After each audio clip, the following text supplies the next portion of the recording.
আমরা এই হরিসভা মন্দিরে অনেক কিছু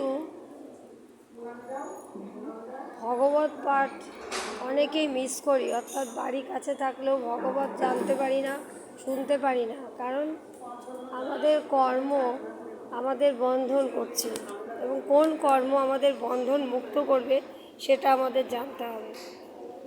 দেখুন, কর্ম বন্ধন থেকে মুক্ত হতে গেলে একমাত্র আমাদের সাধু সঙ্গ করতে হবে।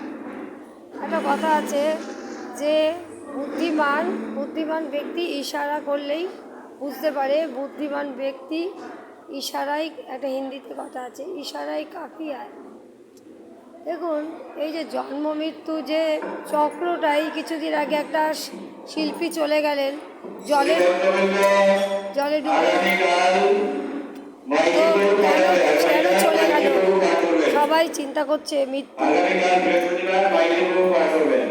কেন এলো, মৃত্যু কেন হলো আর্টিস্টের, শিল্পী কেন চলে গেল, শিল্পী আরও কতদিন বাঁচতে পারতো, কীভাবে জল থেকে তাকে তোলা হলো না, অনেক প্রশ্ন মনে আসে।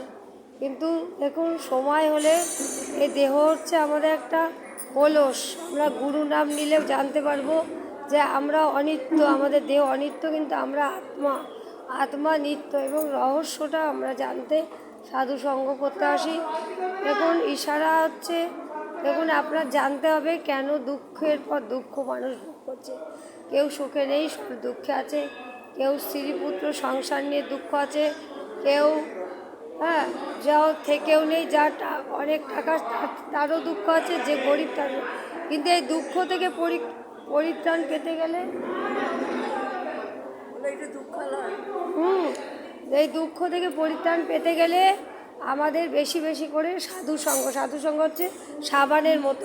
চিত্ত ময়লা আছে, চিত্তকে পরিষ্কার করতে গেলে সাধুসঙ্গ। চিত্ত যতক্ষণ না ময়লা দূর হবে ততক্ষণ আমরা ভিতরের অন্তরের রাধা মাধব আনন্দ দর্শন করতে পারবো না। আমরা আনন্দের থেকে এসেছি, আনন্দের সন্তান।